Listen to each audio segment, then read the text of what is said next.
Hey guys, so for today's video, we're going to check out this kangkong chips by Josh Mojica and let's try it. Ito na, titikman ko na guys. Wait, buksan ko muna.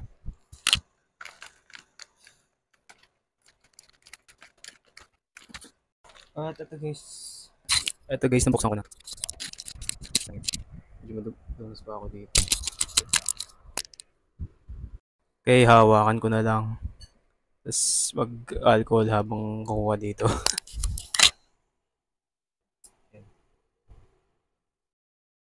Ito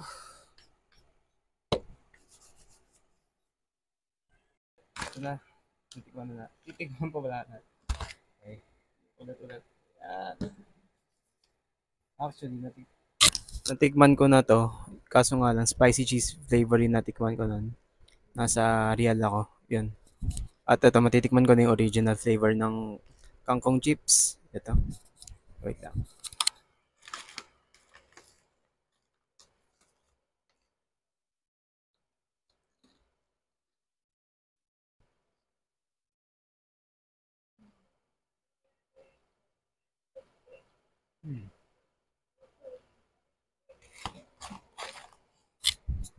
Familiar yung flavor niya.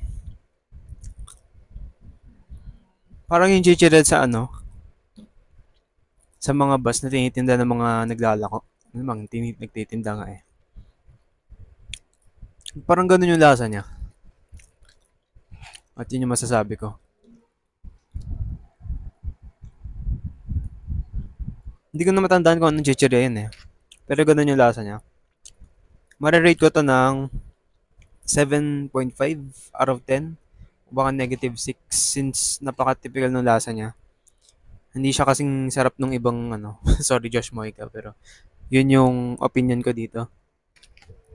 At meron pa naman isang flavor. Atong spicy, try natin. Hindi ko bet yung original, pero okay na din. Try natin. Wait, bubuksan ko. Ito na guys, bubuksan ko na.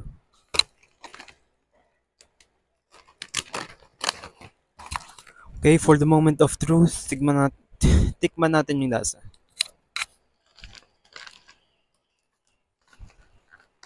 Saan mag-approve na to?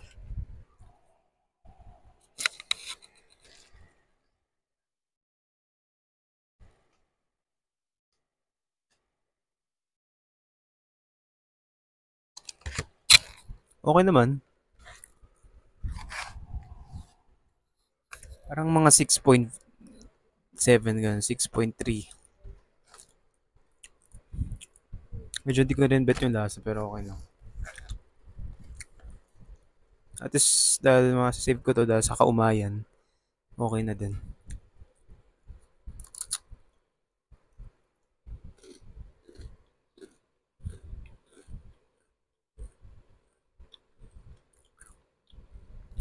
Kanina yung original.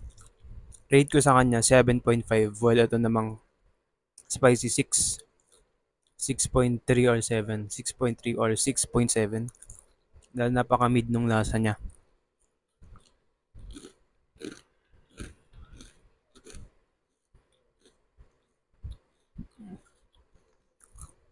Parang mas maanghang pa yung spicy cheese.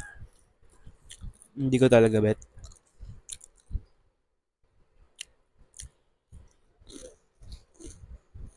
Pero okay na din.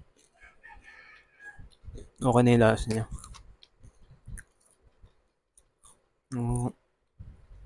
At yun lang guys.